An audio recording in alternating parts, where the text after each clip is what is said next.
Hello. तो आज हम लोग स्टार्ट करने वाले हैं सेकेंड यूनिट का है आपका बहुत महत्वपूर्ण टॉपिक है जैसे लीनियर मोमेंटम यानी कि रेखीय संवेग, बल, रेखीय संवेग के संरक्षण का सिद्धांत। ये तीनों टॉपिक आज हम कवर करेंगे, ठीक है। अगर आपको लगता है कहीं पर दिक्कत है, किसी भी तरीके की दिक्कत है, तो आप क्या कर सकते हैं, मैसेज कर सकते हैं, पूछ सकते हैं, ऐसा कुछ नहीं है। आराम से पूछिए और एक एक स्टेप करके मैं बताऊंगा, ज़्यादा जल्दी नहीं करूंगा और ऐसा बताऊंगा जो थोड़ा इजी हो। मुझे पता है कुछ बच्चे 10th पास करके आते हैं, ठीक है, और कुछ बच्चे आते हैं कि 12th पास करके आ जाते हैं। कुछ बच्चे ऐसे भी होते हैं जो बीएससी पास करने के बाद पॉलीटेक्निक करते हैं। देखो, पॉलीटेक्निक जो डिप्लोमा कोर्स है वो प्रोफेशनल कोर्स है, उसको करने के बाद कहीं ना कहीं आपको क्या मिलती है, एक जॉब मिलती है, ठीक है। और मोस्टली जॉब मिल जाती है, 90% बच्चों को जॉब मिल जाती है।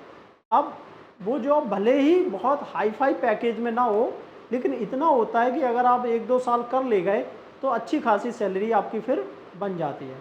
तो जाहिर सी बात है, हम लोग क्या करते हैं, प्रोफेशनल कोर्स करते हैं जिससे कि अर्निंग का एक सोर्स बने। ओके, तो इसको बहुत अच्छे से पढ़िए और पास करिए। अगर आपका फर्स्ट सेमेस्टर निकल जाता है क्लियर, ऑल क्लियर, तो जाहिर सी बात है आप सेकेंड और थर्ड ऐसे करके सारे सेमेस्टर पास कर जाएंगे, ये एकदम कंफर्म है, ठीक है। तो अब हम बात करते हैं किस पर, टॉपिक पर। तो हमारा यूनिट सेकंड का ये टॉपिक है, किसका है,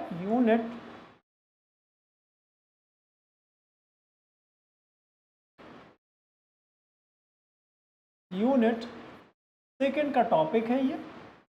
इसका नाम जैसे हम पहले पढ़ेंगे रेखीय संवेग, क्या पढ़ेंगे, रेखीय संवेग, बल पढ़ेंगे, रेखीय संवेग का संरक्षण पढ़ेंगे, रेखीय संवेग का संरक्षण।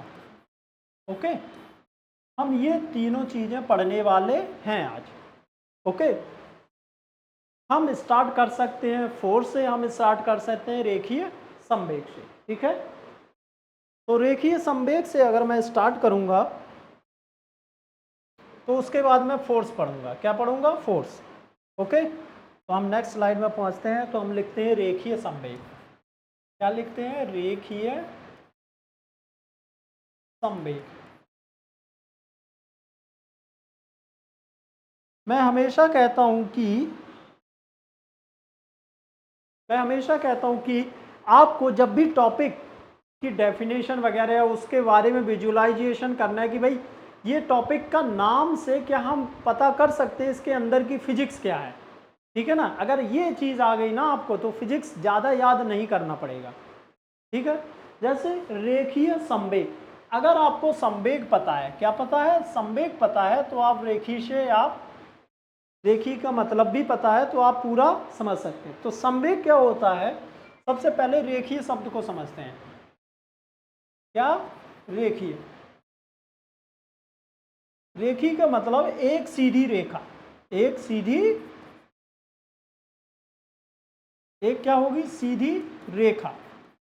ओके, एक सीधी रेखा होगी जिसको आपको क्या करना है, मोशन देखना है, उस पर क्या देखना है, मोशन। जैसे मान लीजिए ये व्यक्ति है, यहाँ पे दौड़ रहा है, सीधी रेखा है, तो वेलोसिटी की डायरेक्शन भी कैसी होगी, इसी डायरेक्शन में होगी, ये दौड़ता चला जा रहा है।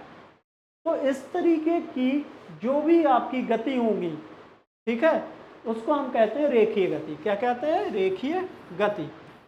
ओके, अब मान लीजिए इसमें संवेग है, क्योंकि वेग है तो इसके अंदर द्रव्यमान भी होगा, व्यक्ति का द्रव्यमान होगा ना, तो द्रव्यमान होगा और संवेग होगा, तो इसके द्रव्यमान होगा और वेग होगा, तो इसके अंदर अपने आप एक क्वालिटी आ जाएगी या एक प्रॉपर्टी आ जाएगी जिसको हम कहते हैं फिजिक्स में संवेग।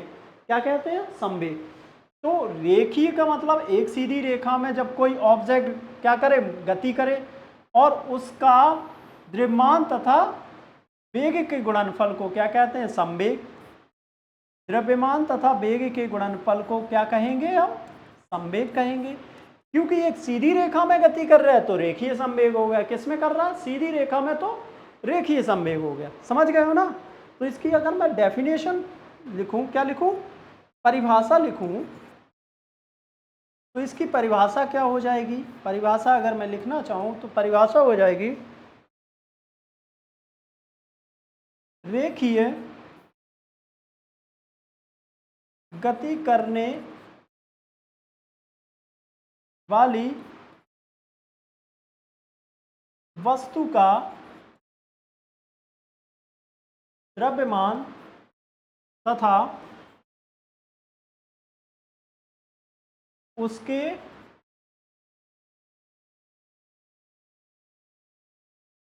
वेग के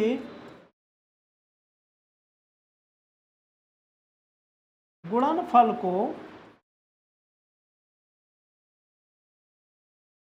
रेखीय संवेग कहते हैं। क्या कहेंगे? रेखीय संवेग कहते हैं। ये आपकी डेफिनेशन हो गई, परिभाषा हो गई। ठीक है, सूत्र क्या होगा इसका? सूत्र लिखेंगे संवेग बराबर द्रव्यमान गुणा वेग। तो यहाँ पे ये क्या है? आपका संवेग है। P को हम डिनोट करते हैं किससे? संवेग से। संवेग के लिए P यूज करते हैं। M क्या है? वस्तु का द्रव्यमान। तो हम यहाँ लिख लेते हैं इसको, M जो है वस्तु का द्रव्यमान है। V क्या है? वस्तु का वेग है। क्या है? वस्तु का वेग। P उसका संवेग हो गया। ठीक है, ये कैसी राशि है? यह है सदिश राशि है। कैसी राशि है? सदिश। कैसे? द्रव्यमान अदिश राशि है, द्रव्यमान का, और वेग सदिश राशि है, द्रव्यमान का वेग में गुणा कर रहे हैं, यानी कि अदिश का सदिश में गुणा करते हैं तो हमें क्या मिल जाता है? एक सदिश मिलता है। जैसे अदिश का गुणा किसके साथ करेंगे? सदिश के साथ। तो मुझे कौन सी राशि मिलेगी? परिणाम स्वरूप सदिश ही मिलेगी। क्या मिलेगी? सदिश। बस उसका परिमाण क्या हो जाता है? बदल जाता है, बढ़ेगा या कम होगा। परिमाण बदलेगा लेकिन दिशा सेम रहेगी, तो हमें एक राशि मिल जाएगी जिसको हम कहेंगे सदिश। ओके, तो ये संवेग भी क्या होगा? सदिश। दूसरा हम कह सकते हैं ये जब एडिशन, सब्ट्रैक्शन और भी लॉज हैं वेक्टर के, उनको फॉलो करता है। किसको?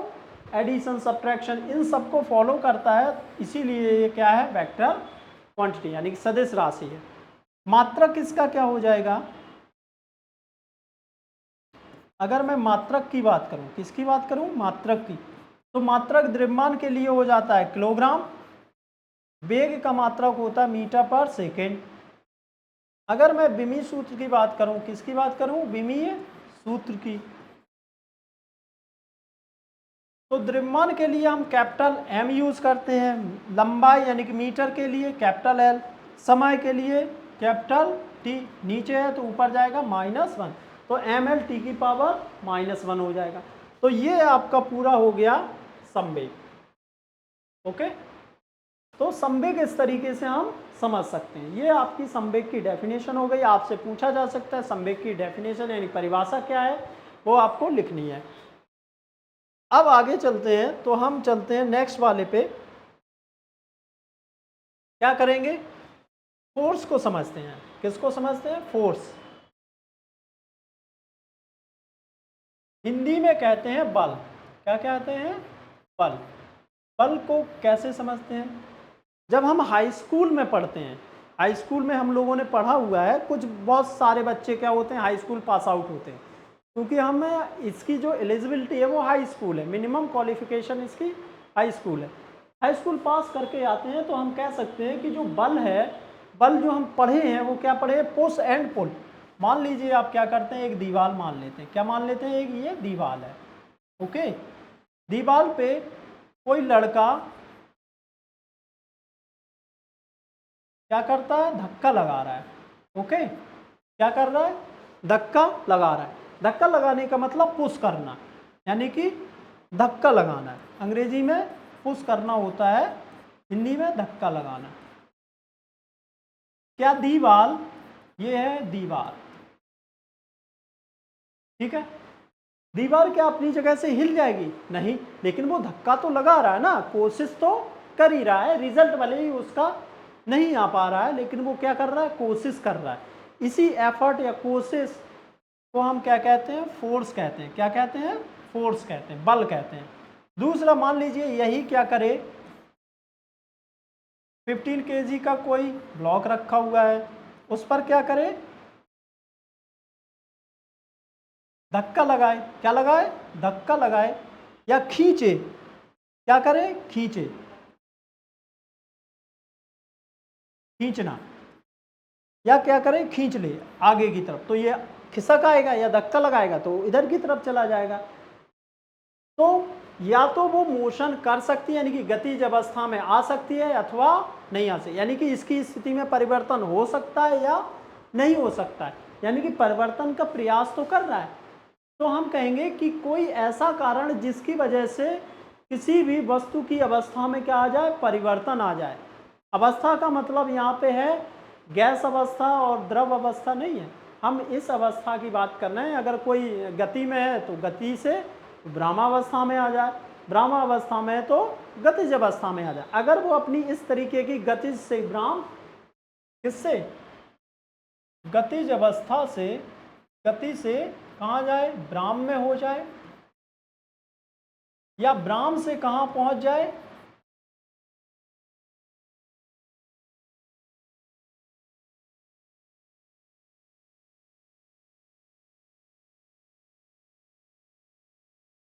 ब्राह्म से कहाँ हो जाए, गति में आ जाए, गतिज अवस्था में आ जाए। तो हम कहेंगे कि कोई ना कोई ऐसा कारण है जिसकी वजह से ये हो रहा है, अपने आप तो नहीं होगा, कोई एक कारण है। क्या है, कारण, इसका कोई एक कारण है जिसकी वजह से ये सब हो रहा है। उसी कारण को हम कहते हैं क्या, बल। क्या कहते हैं, बल। जैसे मान लीजिए कोई गाड़ी चल रही है और वो धीमे धीमे करके रुक जा रही है, तो क्यों रुक जा रही है, उसका कारण क्या है। क्यों का आंसर जो कारण देगा वो क्या होगा, बल होगा। वो क्या होगा, बल। तो बल वह कारक है, या कारण है, कारक है जो कर रहा है। बल वह कारक है जो कि क्या करता है, किसी वस्तु को, किसी वस्तु की अवस्था में परिवर्तन करे या परिवर्तन करने का प्रयास करे। तो इस प्रकार को हम, इस कॉज को या इस कारक को हम कहेंगे क्या, बल। क्या कहेंगे, बल। तो इसकी डेफिनेशन लिख लेते हैं। तो बल की डेफिनेशन क्या हो जाएगी, बल वह कारक है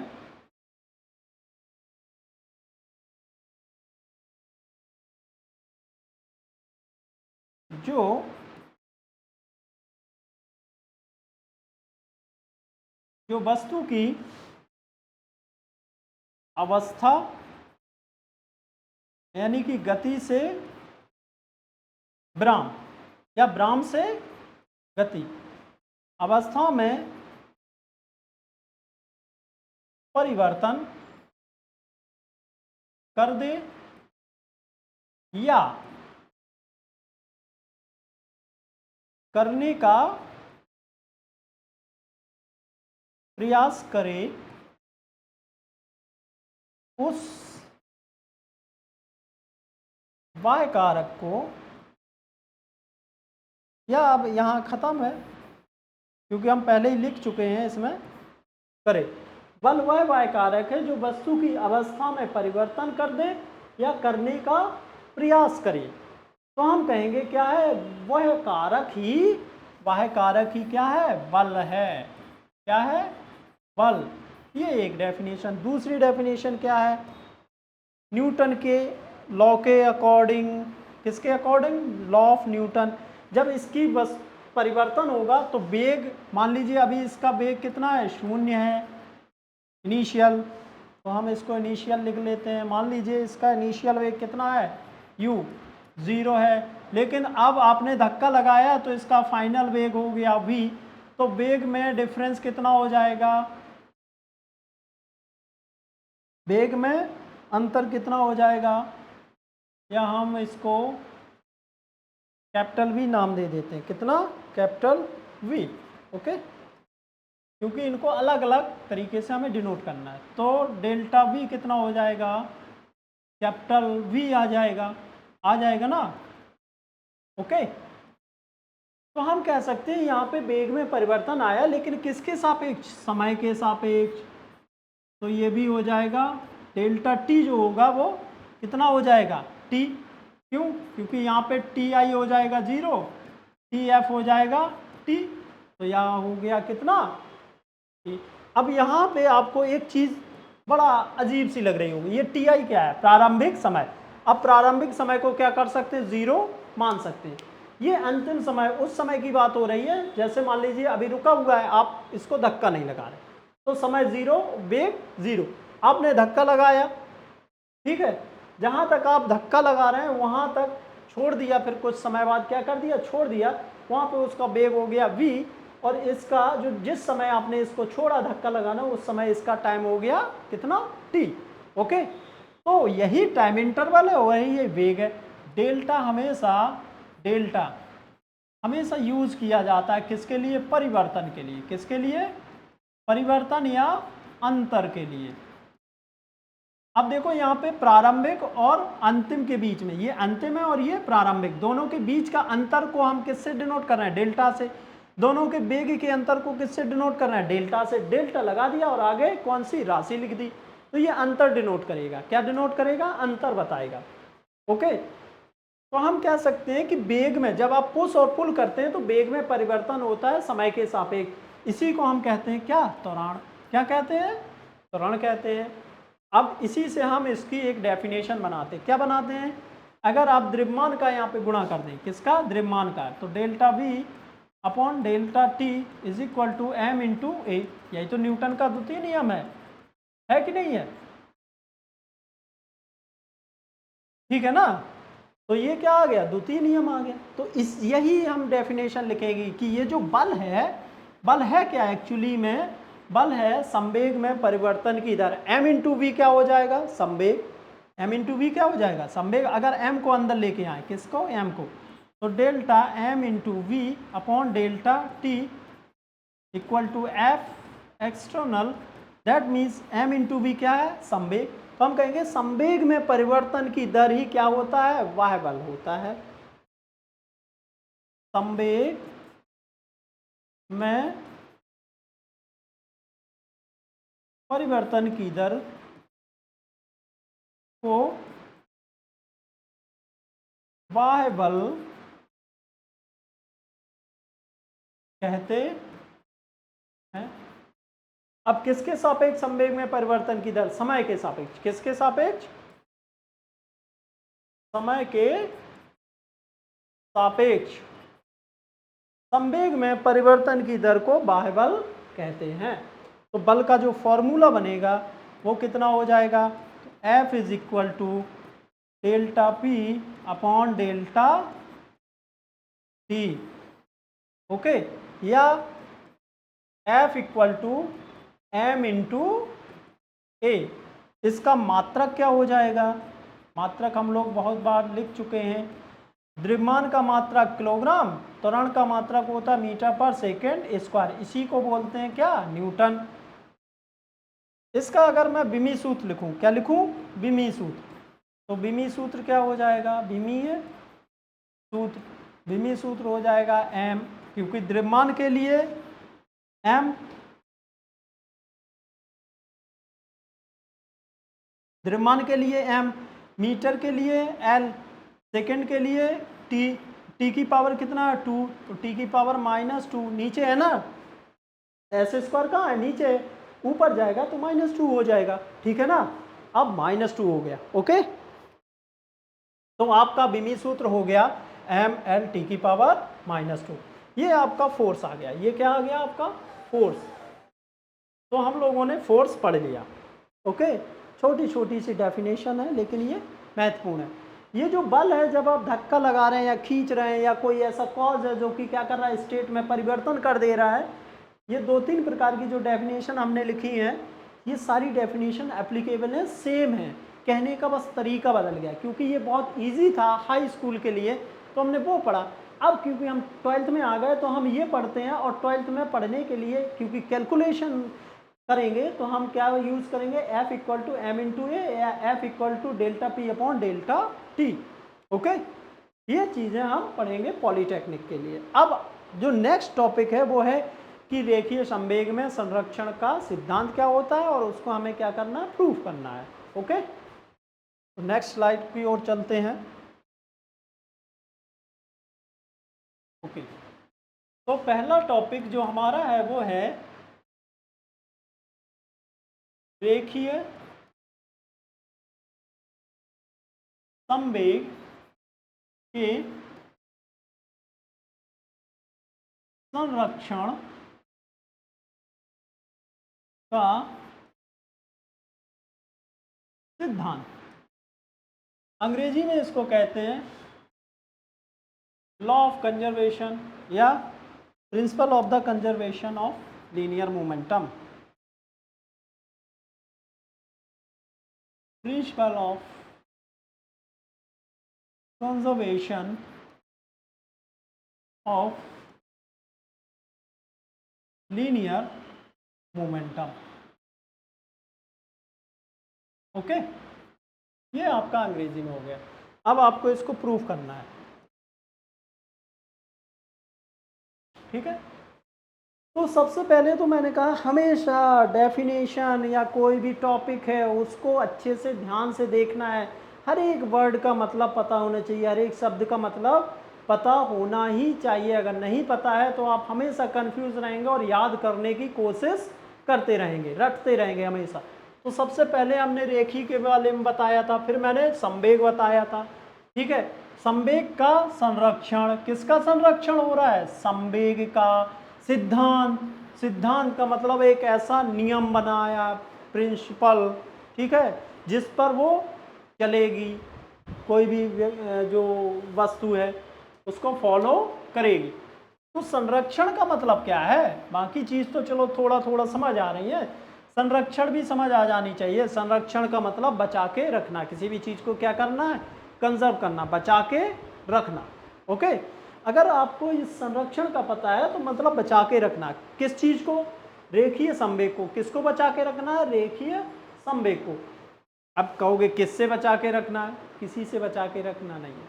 आप क्या मानेंगे, दो कोई घटनाएं होंगी, जैसे एक यहाँ पे मान लिया, एक दूसरा यहाँ पे। जैसे फॉर एग्जाम्पल कोई भी चीज़ आप सुबह देखते हैं और फिर आप उसको 12 घंटे बाद शाम को देखते हैं। मान लीजिए सुबह 6 बजे देखते हैं, शाम को फिर से 6 बजे देखते हैं, और वो वस्तु जहाँ पर है वहीं पर है, जैसी है वैसी ही है। तो आप क्या कहेंगे, आपका पहला जो क्षण है, जो पहला घटना है वो देखना सुबह 6 बजे है, दूसरी घटना है वो देखना है शाम को 6 बजे। दोनों के बीच में वो वस्तु कैसी रही, बदली नहीं, क्योंकि आपने प्रारंभ में देखा वैसी ही थी, अंत में भी देखा वैसी ही है। अंत का मतलब नहीं ब्रह्मांड के अंत की बात कर रहे हैं, और प्रारंभ का मतलब ब्रह्मांड के प्रारब्ध की बात कर रहे हैं, ऐसा कुछ नहीं है। कोई भी दो आप क्षण ले सकते हैं, वो बड़े भी हो सकते हैं और छोटे भी हो सकते हैं, ठीक है। तो उस दौरान में संवेग कैसा रहेगा, संरक्षित रहेगा। उस दौरान में क्या रहेगा, संवेग संरक्षित, यानी कि बदलेगा नहीं। अगर नहीं बदलेगा तो क्या हमेशा नहीं बदलेगा, नहीं, ऐसा नहीं है, हमेशा नहीं बदलेगा। इसके लिए एक कंडीशन है, क्या है, कंडीशन, शर्त है। शर्त क्या है, शर्त ये कहती है कि यदि उस पर, यानी कि जो आपने दो टाइम इंटरवल लिए सुबह और शाम, उनके बीच में अगर क्या ना हो, कोई बाहरी बल ना लगे, तो वो चीज़ संरक्षित रहेगी ही रहेगी। जैसे अक्सर क्या होता है, मान लीजिए आपके फ्रिज में आइसक्रीम रखी हुई है, ठीक है, मम्मी ने एक 250 ग्राम की आइसक्रीम का एक पैकेट लिया, उसको रख दिया। ओके, अब आप हैं एक्सटर्नल एजेंट। क्या है, एक्सटर्नल एजेंट, बाहरी कारक हैं जिसकी वजह से चीज़ें गड़बड़ होंगी। अब मम्मी चली गई ऑफिस, आपने क्या किया, फ्रिज खोला और खा गए, फ्रिज खोला और खा गए, तो क्या वो आइसक्रीम संरक्षित रहेगी, नहीं रहेगी, क्योंकि वो तो ख़त्म हो गई। 6 बजे जब लौट के आएंगी ना शाम को, तो मम्मी को आइसक्रीम नहीं मिलने वाली है। सिमिलरली अगर मान लीजिए आप भी स्कूल गए होते और आप भी 6 बजे जाते और आप भी शाम को 6 बजे लौट के आते, तो उस दौरान कोई भी एक्सटर्नल एजेंट नहीं लग रहा है उस पर, आइसक्रीम पर, तो आइसक्रीम क्या होगी, बची रहेगी, उसको कोई नहीं खाएगा। समझ रहे हो कि नहीं? तो इसको कहते हैं संरक्षित होना। ये तभी तक हो सकता है पॉसिबल जबकि कोई एक्सटर्नल फोर्स का मतलब बाह्य बल ना लगाया जाए। ठीक है, तो संरक्षित का हमने अभी बताया क्या हो सकता है। तो हम इसका क्या लिखेंगे, कथन लिखेंगे। क्या लिखेंगे, कथन। कथन को अंग्रेजी में बोलते हैं स्टेटमेंट, कि भाई ये कहता क्या है, संवेग के संरक्षण का सिद्धांत क्या कहता है। तो हम लिखेंगे रेखीय संवेग के संरक्षण के सिद्धांत के अनुसार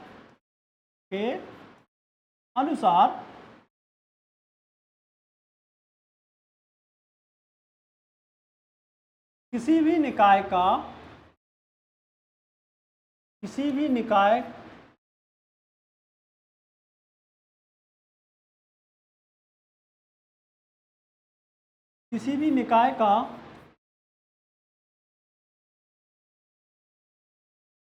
प्रारंभिक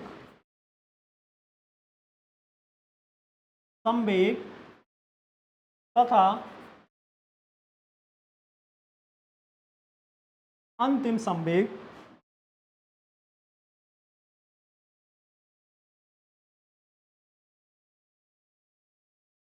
यहाँ पे रेखीय जरूर जोड़ लेना। प्रारंभिक रेखीय संवेग, क्या, प्रारंभिक रेखीय संवेग और अंतिम रेखीय संवेग समान रहता है, अर्थात अपरिवर्तित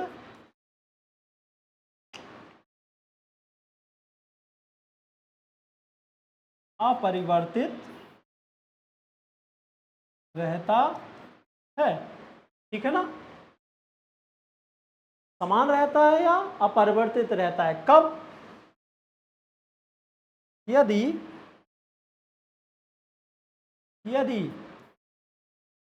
कुल बाह्य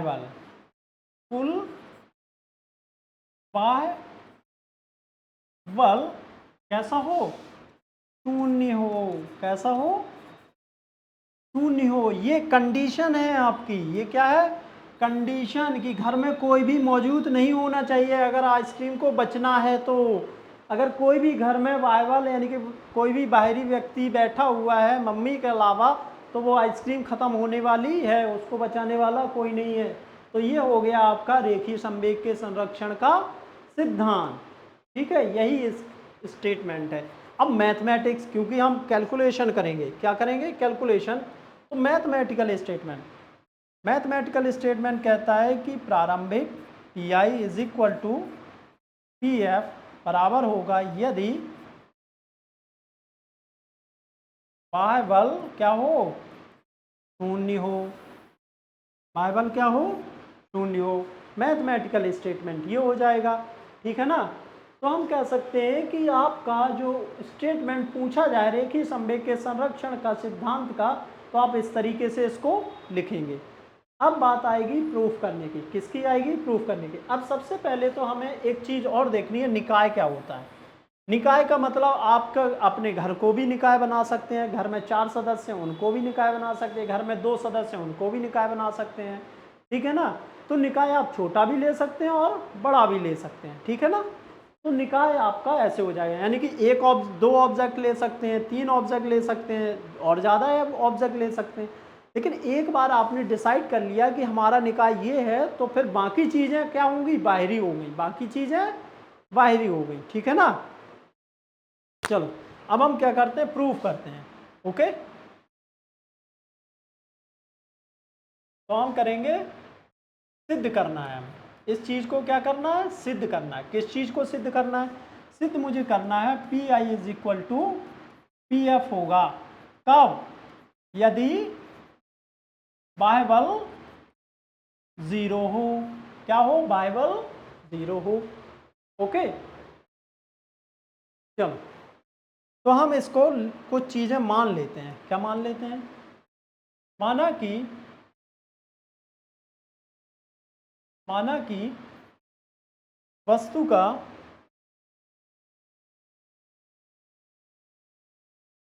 का संवेग कितना है? m इंटू वी, या p is equal to m into we,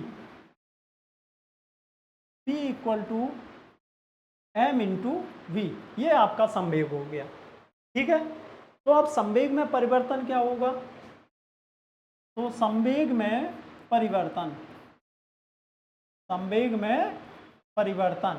यानी कि संवेग में परिवर्तन का मतलब होता है P F minus P I equal to delta P. यही तो होता है संवेग में परिवर्तन। तो हम लिखेंगे डेल्टा पी बराबर, डेल्टा लगा देंगे इसमें, m इंटू वी में भी डेल्टा लगा देंगे, तो क्या हो जाएगा? Delta P is equal to m। क्योंकि ये रिलेटिविस्टिक नहीं है, वेलोसिटी जो वेग है वो बहुत कम है प्रकाश के वेग से, तो हम क्या करेंगे? m को बाहर ले आएंगे, डेल्टा v अंदर जाएगा इस तरीके से। ओके, तो आपका संवेग में परिवर्तन ऐसे आप लिख सकते हैं, क्योंकि संवेग आपका क्या है? p into V. संवेग में परिवर्तन का मतलब है, जैसे हमने यहाँ पे बताया था कि जब भी परिवर्तन आएगा, क्या आएगा? परिवर्तन आएगा, तो परिवर्तन को हमेशा डेल्टा से डिनोट करते हैं, और ये परिवर्तन हमेशा क्या आ जाएगा? जैसे डेल्टा टी लिखेंगे तो T F minus T I लिखेंगे, इसका मतलब ये होता है। पी लिखेंगे डेल्टा पी तो पी एफ माइनस पी आई हो जाएगा। डेल्टा एक्स लिखेंगे तो एक्स एफ माइनस एक्स आई हो जाएगा। ऐसे कोई भी क्वांटिटी लिखोगे वो डिफरेंस होगा, वो क्या होगा? डिफरेंस होगा। ओके, तो यहाँ पे हम वही कर रहे हैं। अब संवेग में परिवर्तन किसके सापेक्ष? समय के सापेक्ष। क्यों? क्योंकि मैंने कहा ना, समय के सापेक्ष अगर संवेग में परिवर्तन हो और वो कितना हो जाए? 0 हो जाए। लेकिन कब? जब बायबल 0 हो। तो संवेग में, यहाँ पे लिखो रेखीय संवेग होंगे, यहाँ पे सारी चीज़ें रेखीय हैं। मैं भूल जाऊँ तो हमेशा क्या समझना है? यहाँ पे रेखीय संवेग ही समझना है। ओके, तो रेखीय संवेग में परिवर्तन की दर समय के सापेक्ष, समय के सापेक्ष कितना हो जाएगा? डेल्टा पी का समय के सापेक्ष बटे में टी आ जाएगा, equal to M into delta V बटे में क्या आ जाएगा? डेल्टा टी आ जाएगा। इसको हम दूसरे तरीके से भी कह सकते हैं। ये जो लाइन मैंने कही है ना, अगर तुम्हें कहने में कठिन लग रही है तो इसको हम दूसरे तरीके से कह सकते हैं। इसको समीकरण नंबर 1 नाम दे दो। हम लिख देंगे समीकरण नंबर 1 में, समीकरण नंबर 1 में डेल्टा टी से भाग देने पर, भाग दे दिया मैंने डेल्टा टी से, ठीक है ना। अब ये सिंपल लैंग्वेज है, अगर ये लिख दोगे तब भी, ये ऐसे कर दोगे तब भी गलत नहीं होने वाला है। ये लिखोगे ये बहुत सही है, तो इसको लिखोगे तो ऐसे लिख दोगे, ठीक है ना। अब हमें पता है, क्या पता है? बोले कुछ नहीं पता। पता होता तो क्यों पढ़ रहे होते ना। पता है भाई, हम पढ़ चुके हैं ये चीज़। Delta V upon delta T, ये होता है वेग में परिवर्तन की दर समय के सापेक्ष को ही हम क्या कहते हैं? त्वरण कहते हैं। क्या कहते हैं? त्वरण। तो ये हो जाएगा वेक्टर ए। हमेशा ऐसे याद रखो, विस्थापन। क्या है ये? विस्थापन। फिर आ जाता है वेग, फिर क्या आ जाता है? वेग, फिर आ जाता है त्वरण। ओके, फिर आ जाता है त्वरण। अब इनको याद करने की परिभाषा याद, जैसे ऊपर से स्टार्ट करो, विस्थापन, वेग और त्वरण। विस्थापन में परिवर्तन की दर त्वरण, तो विस्थापन में परिवर्तन की दर, सॉरी वेग, विस्थापन में परिवर्तन की दर वेग, और वेग में परिवर्तन की दर को हम त्वरण कहते हैं। विस्थापन, वेग और त्वरण। तो विस्थापन में परिवर्तन की दर किसके सापेक्ष? समय के सापेक्ष वेग हो गया। वेग में परिवर्तन की दर को क्या कहते हैं? त्वरण कहते हैं। त्वरण का द्रव्यमान के साथ गुणा हो तो बल कहते हैं, और वेग का द्रव्यमान के साथ गुणा हो तो त्वरण कहते हैं। अगर यहीं पे m इंटू वी हो जाएगा तो संवेग हो जाएगा, m इंटू ए हो जाएगा तो त्वरण हो जाएगा। तो आपके इसकी वजह से दो राशियां आ जाएंगी, दो गुण आ जाएंगे इसमें, ठीक है। चलो, तो ये हो गया पूरा का पूरा त्वरण। तो आपका हो गया डेल्टा पी अपॉन क्या हो जाएगा, डेल्टा टी बराबर m इंटू ए। और इसी m इंटू ए को कहते हैं हम क्या, बल। कौन सा बल, बाह्य बल, F एक्सटर्नल, बाह्य बल। ओके, ये आपका फॉर्मूला आ गया। अब इस फॉर्मूले का बहुत महत्व है, यही तो न्यूटन का द्वितीय नियम है। ओके, अब देखो यहाँ पे इसी चीज को एग्जाम में पूछा जा सकता है। क्वेश्चन कैसे आएगा, सवाल कैसे आएगा, सवाल कहेगा दिखाइए, सिद्ध कीजिए या दिखाइए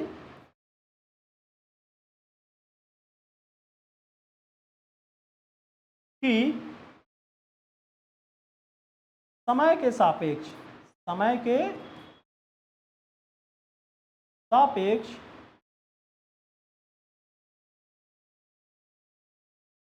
संवेग में परिवर्तन, परिवर्तन की दर बाह्य बल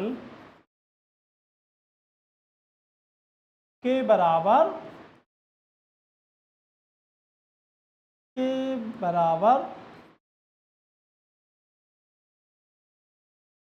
होता है।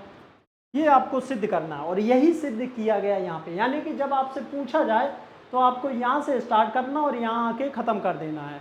लेकिन जब आपसे पूछा जाए कि इसको प्रूफ करना है, P I is equal to P F को प्रूफ करना है, तो आपको थोड़ा और आगे एक स्टेप क्या करना पड़ेगा, आगे जाना पड़ेगा। कितना, थोड़ा सा आगे।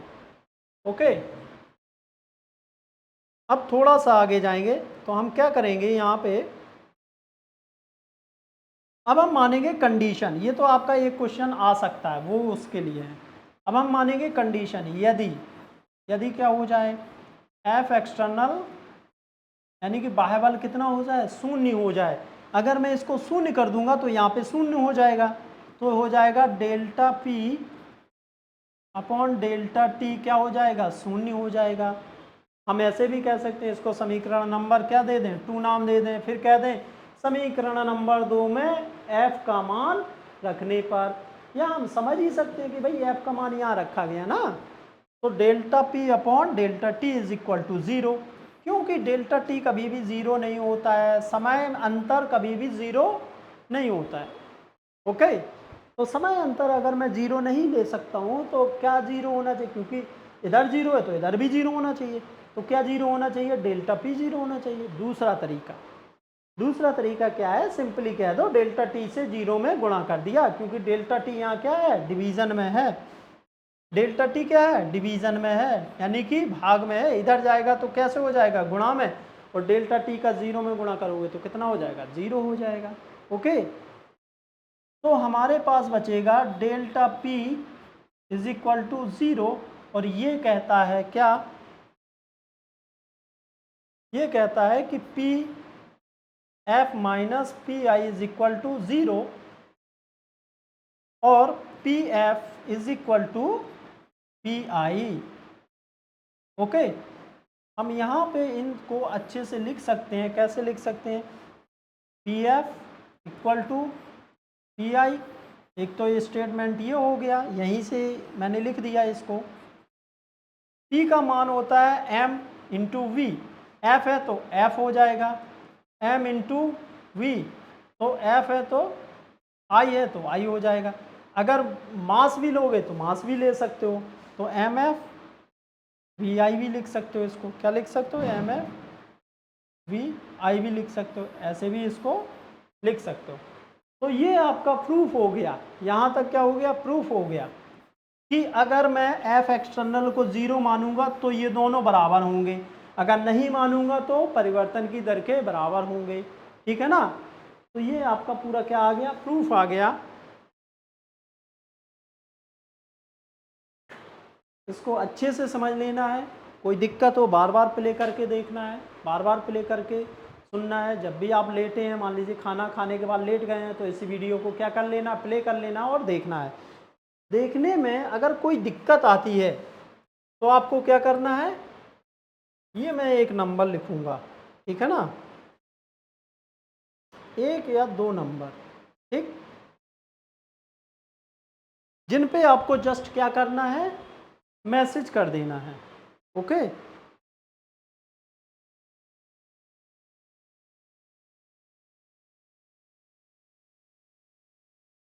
पहला तो मेरा ही नंबर है जिस पे आपको क्या करना है, जस्ट मैसेज कर देना है।